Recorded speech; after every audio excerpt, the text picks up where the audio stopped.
Right, hey guys, how we doing? Something a little bit different. O'Reilly Okins, I had to look at the name, I do apologise, left a $2 donation in a live stream last week, suggesting that I check this video out, and so I'm gonna have to go and check that out. And if you guys have suggestions, and maybe I'm missing the comment section in that, maybe check out the live streams on a Sunday, and those super chats come up all shiny and blue or whatever colour, so I notice them better, and then that goes to help support the channel.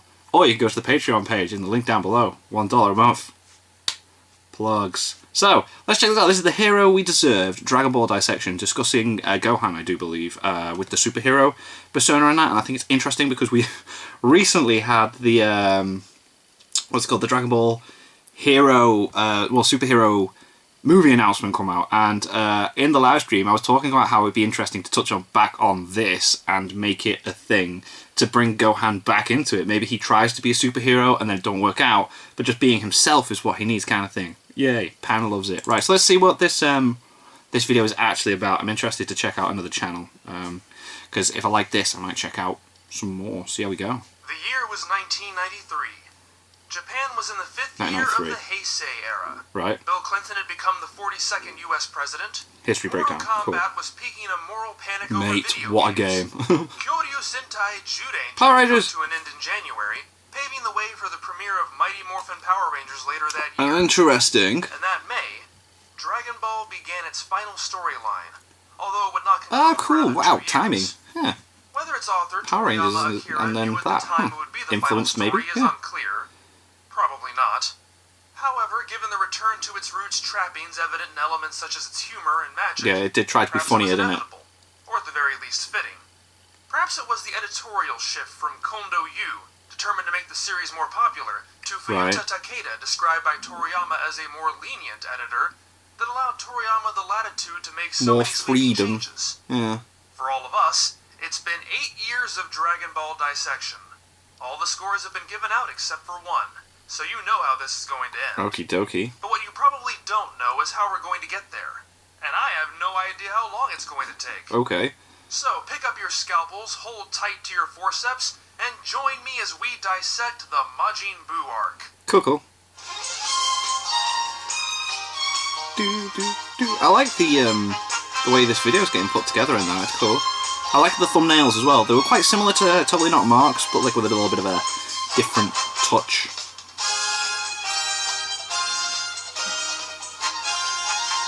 Cool. Yeah, this is well put together. I like it.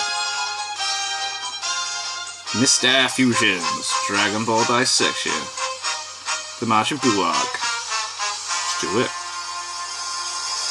Part 1. When I covered the Saiyan arc, both in its original The form and its Saiyan arc. animated adaptation, I discussed the unavoidable elephant in the room, the fact that the latter example used that story arc as its jumping-off point to launch a new series. And while ultimately that decision sprang from the timing of the hiring of the man who had proposed that decision, as opposed to any narrative concerns, there are legitimate arguments that can be made that that point in the story fortuitously provided the best cutoff More money point for promotion with a new if name. such a decision had to Okay. be made. Outside of the Saiyan arc, however, I often see the Majin Buu arc touted as a similarly well-suited candidate for another such break, Yeah. despite the fact that it was not treated as such. Here in the manga, it continued to be, like everything else, part of Dragon Ball. Yeah. And when it was adapted for animation, it remained within Dragon Ball Z, albeit with new theme songs. However, the similarities between those 2 points are fairly obvious. The Cell arc closes on a note of finality not Yes, seen since definitely. the third Tenkaichi Kind of hinting Budokai that arc. Gohan's going to step Both up to of the those plots plate. come to an end with nary a hint of future narrative threads being woven. Both the Saiyan arc and the Buu arc open with narration, to get the readers up to speed after a major jump Yeah, as in if they're starting a chronology. new story. Right. Contrast that to the opening of the Cell arc, which leaps into action and continues Just directly from straight the cliffhanger after, in the final yeah. pages of the Frieza arc. Right. Both arcs open with the So it doesn't feel like it's a introduction of new characters fresh and major beginning. roles, lending those arcs a type of next generation feel. And just as the 23rd Budokai concluded with Kame Sennin breaking the fourth wall in order to tell us the series would continue, Cool. the Buu arc likewise opens with a tiny turtle sage on the title page, assuring us that the series can and will continue with Son Gohan in the lead role. Oh. In both instances, the character serves as the author's surrogate, imparting the necessary wisdom and reassurances that the series is in good hands. Right. Unfortunately, in retrospect, such reassurances ring hollow, and are indicative of the fact that the surrogate can only share as much knowledge as the author possesses. Yeah. When the author has no real plan, such Then predictions how for the can future anything are be nothing more than guesswork. put forward? In his 23rd Budokai appearance, the Toriyama possessed Muten Roshi's proclamation that the series will continue for just a little bit longer serves as a gross understatement of the way reality actually played out. Yeah. And in this case, his assurances flat out proved to be false, as Gohan can't and won't lead the series into a new era. Nope. Instead, Which is a shame. Goku will forcefully grab hold of Yeah, the he comes reins just once come more back in and is and like, turn the this is series my back show. towards the status quo. Out the way. But not yet. In fact, the narration that follows hints at such a reasserting of familiar plot beats by insisting that peacetime is nothing but a chance for the lessons of the past to be forgotten once more, and the cycles of bad behavior and violence to spring forth anew. No. For the moment, however, Bad it serves times as a on the launching way. point for what might have been Gohan's story had Toriyama stayed the course. We are introduced to a 16-year-old Gohan traveling into Satan City, named after the world savior, of course. Mr. He Satan. started high school only to be Mr. interrupted by a Satan. bank robbery in progress.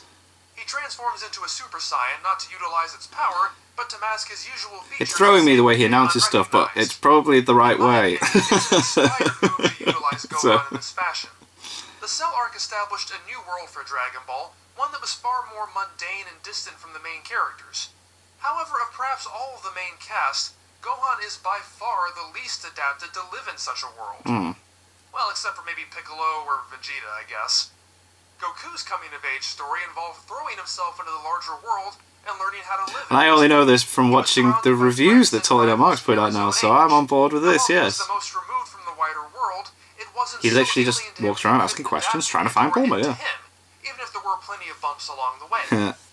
But that was a world a bit more receptive to extraordinary I appreciate feats, the recommendation and on this, these 'cause were I feats like the know extraordinary these things heights the characters have now reached. Gohan, by contrast, stands alone, without peer.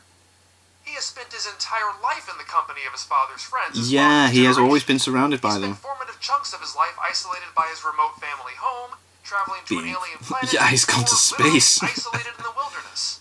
Obviously, Goku grew up isolated too, but he made it out well under the age of 16, and unlike Gohan, lacked any parental authority to keep him from doing whatever Yeah, he had wanted nothing to keep him in check, As far yeah. as we know, Gohan hasn't gotten to explore the world like his father has, so he comes into this story very sheltered. He's the perfect fish out of water character. And unlike his father, who obliviously insisted the world adapt to him, Yeah. Gohan is keen to fit in the normal world. While he is not identified foiling the bank robbery, his features are, including the fact that he wears an Orange Star High School badge. Huh. Good going. And his classmates are already talking about this golden-haired warrior, since even though this is Gohan's first day of school, this isn't the first time he's had to stop crime in Satan City in this manner. Right. Two of his classmates are named Ereza and Shopner because they're in a school. Of course. Get it? Oh, wow. The third, Ha! the girl who'd been That's great, trying Ereza to track down the Shopner. Ha! golden-haired warrior, Jesus. is Mr. Satan's daughter. That being the case, she doesn't get a school supply pun name. She instead follows Mr. Satan's naming scheme. Toriyama takes the word devil, Oh. which is represented in Japanese as debiru, and flips the sounds around. Then he alters it by extending the first vowel sound out for good measure, resulting in bidiru, or Videl. Oh, Videl okay. immediately calls Gohan out on Right, the fact yeah. that his clothing matches the description of the golden-haired warrior So Satan, exactly. devil. Right, cool. Although she's Okay. convinced Don't know how by I didn't... classmates Well, both that he God, looks I'm an weak idiot. and I doesn't am have an golden idiot. hair. Privately, though, she recounts the recordings of the Cell games where the people there could change their hair to gold. Between this and Mystery attempting to stalk may Gohan be on his way solved. home, Videl is quickly becoming the intrepidly nosy Lois Lane to his nerdy and wholesome Clark Kent. No, she's gonna find stuff out. On the baseball field, Toriyama is really in his comedic element, as Gohan struggles to blend in with his normal classmates. It's not enough that he fails, but what really sells it are the examples where he legitimately thinks he has succeeded. Oh. I would love to have seen more moments like this in the arc. But with Videl breathing down his Yeah, neck, would have been Gohan nice to have more realizes slice-of-life that stuff with his Gohan. golden-haired warrior persona is not enough if he's going to keep saving the day. Gotta dress up like a And Power so he heads Ranger. to Capsule Corporation. Unfortunately, it's not to talk Bloom out of her newly acquired smoking habit. Primarily, it's so Gohan can request a superhero identity, which she agrees Well, to she's do. older, and older people Secondarily, smoke. it's to set up the new status quo. Unfortunately, that's handled rather awkwardly as Gohan wanders around the building to bump into relevant characters in this new time frame. Once he has completed that task by Trunks. introducing the audience to 8-year-old Trunks and domesticated Vegeta, the scene ends. The scene is awkward in not having a natural point to it. For example, Trunks could just as easily and more naturally have been introduced in the next scene, wherein he actually serves a purpose, that of criticizing Gohan's costume. This initial scene also hints at a closeness between Gohan and Trunks that is never really picked up on again. Likewise, Which is a shame after the previous arc that we had, with like the future and all that. Reiterated the next time we see Vegeta, but in a way that advances the story and flows from the scene, rather than simply showing a thing that happens while Gohan kills time. Bulma implements a capsule function into a watch that dresses him in a costume when he activates it. And she even designs the costume, which I never thought looks as bad as everyone else claims it. No, I thought it was cool as well, though. I haven't got the Funko Pop of that one. Elements. After naming himself the Great Saiyaman when Yeah. on the spot by bad guys, and then saving the day by throwing a tantrum as they make fun of the name, he quickly becomes the new talk of Satan City. Nice. With this, Dragon Ball fully embraces the superhero genre. Well, at least it does for now. For now. Similar a lot of those Where's power Goku? characters This from isn't the fantasy story we're martial arts used to. series can effortlessly jump genres with nothing but a new costume and fit in just fine. But as much as Western viewers tend to lump the franchise in with superhero stories, it is a fascinatingly different track for Dragon Ball to take, especially coupled with its more comedic slant. It's certainly not the first time Toriyama has cast a ridiculous crime fighter as a major character in one of his series. While Gohan does possess legitimate powers, his absurdity comes in his predilection for striking goofy poses and belting out speeches about justice. If the Ginyu members were a pastiche of Super Sentai tropes, the Great Saiyaman appears to have been partly influenced by solo Japanese heroes like Ultraman or Kamen Rider. Right, okay, yeah. While Yamcha playing baseball doesn't exist in the Dragon Ball manga, this does feel like an extension of the idea of finding different, more practical utility for martial arts prowess. After all, that had been Toriyama's suggestion as well. It's not a direct comparison, as Anime Yamcha does it in order to build a career, while Gohan uses it to forge a secret identity. But Gohan has these amazing powers, and he's taking advantage of them to get by in the outside world. However, the idea of superheroes in Dragon Ball does raise what I consider to be a very interesting train of thought. Superheroes typically possess powers far outside the scope of ordinary people. Yes, very true. Often it's a very rare And they try to keep themselves hidden, yeah. Either experiences something that physically alters them, or is simply born different, or is chosen by someone or something to be the recipient of powers as a gift. Barring such mutations, it's practically impossible for the common folk in superhero stories to become superheroes. Superheroes are inherently special. But Dragon Ball's world doesn't really work that way. Gohan wasn't bitten by a radioactive spider. Yeah. He doesn't possess a magical artifact that grants him power. He's not enabled to become a superhero because he's an alien. No. It's not because he's an alien. It certainly helps, and it's indispensable towards maintaining his status as the strongest person on Earth. It allows him to do this, and his father's heritage inspires a superhero name. But possessing super strength, the ability to fly, to catch bullets in his hands, no, none of those come from him being an alien or in any way physiologically different from anybody else. That's not how this series works. Everybody has this potential. Yeah, they can train and do it. What he does because he's been trained in the path of the martial artist. Like even Krillin, and that's not even Yamcha. me forcing the perspective of early Dragon Ball into Right, the okay, this is new interesting. mundane Yeah. world firmly established by the Cell arc. That's a very, Gohan very good tells Videl point. exactly that everyone has ki when he trains her just a That's few true as well, chapters to like, from now. yeah, teach us to It's fly and not that, yeah. discover Anyone can do some it. Oh, it's mutation like, that yeah, first she's she teaching a never knew she human had person to brings do it that. to the surface. The offspring of the very paradigm of a normal person can learn to fly with ease. Yeah. I'm sure there are probably So, some yeah, that doesn't make him stand out out. there, but it seems unlikely to me that Superman could To a simply point. teach Lois Lane to fly. Not without some outside plot Yeah, there's no way he could. Even before he trains her, the Great Saiyaman is able to locate Videl by sensing out the ki she is already naturally using. And that he can do this is not in any way a shock to him either. So there is nothing innately special about Gohan that allows him to be a superhero. That's interesting. It's no more and no less than his exceptional application of those universal gifts that allows him to become Satan City's new champion. I suppose in that way he adheres closer to Batman or Iron Man than a Superman or a Spider-Man. Yeah, I guess so, when you think about how the world works. It defines Gohan as a character. He's a superhero because he chooses to be. He wants to live a normal life, but he can't keep himself from helping others. It's more telling of who he is than what he can do. And perhaps if this story arc has any consistent through line, it's the idea that anybody can choose to be a hero. Yeah. Even Even the most naturally gifted prodigies won't measure up if they don't commit to Interesting, that yeah, choice. like, the superhero angle is stupid when the way the world is set up, huh? The comedy portion of the story. Gohan fully embraces his superhero persona. It even allows him to get to school more quickly. Sorry, Kintoon, you were back in the limelight ever so briefly. I really do like the Great Saiyaman. The persona fully realizes the idea that Gohan has come into his own character, as opposed to simply existing as the kid prodigy character. Quite honestly, I think it would have made much more sense if Gohan was the one to have designed the Great Saiyaman costume instead of Bluma. She seems too chic to design something like this, but it seems right up teenage Gohan's alley to be so far off as to what everyone else considers cool. The whole thing is nerdy and flamboyant. It's Toriyama understanding that utilizing Gohan as the lead character not only has to, but should, require a very different Dragon Ball than the Dragon Ball helmed for so long by Son Goku.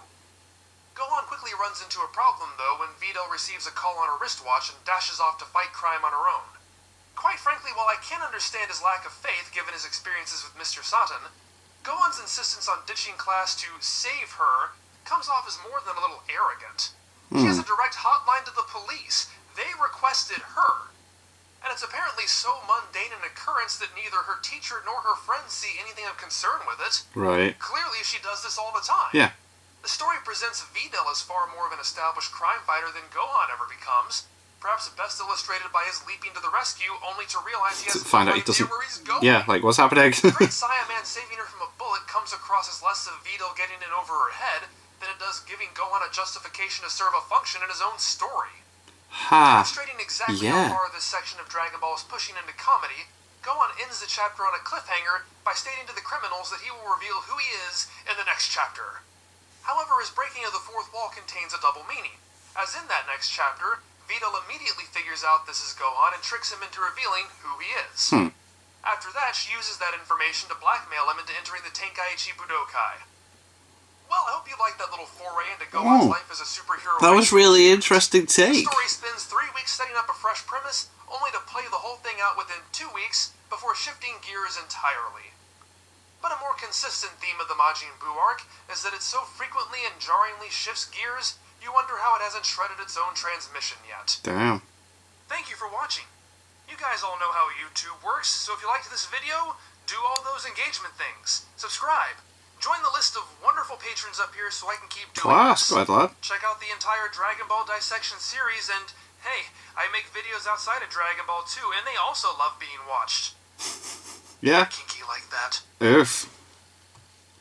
No, that was dead good. That was really, really good. That was a good explanation as to why it couldn't actually work, because he ain't special. Anyone with training can do what Gohan does. So that was Mirror Air Fusion. The original video is going to be in the description, so if you want to go and check more out, that'll take you to the channel. And again, that was suggested by O'Reilly Okens on a live stream last week. $2 super chat. So if you want me to notice these suggestions, I live stream every Sunday. I mean, we'll see how we go. I've had my second jab today, and I'm not feeling it yet, but we'll see how I go tomorrow. So, yeah. Thanks to my patrons. If you want to have your name at the end of every video I upload, link is in the description to the Patreon page. $1 a month is all that has to help support the channel. Greatly appreciated. Thank you guys very much for that, and thank you all for watching. What do you guys think of that? What do you guys think of this? Click like, subscribe, and leave comments down below. Let me know that you're watching this because of future videos, and I'll see you guys. Just all you guys, and it's them. Bye.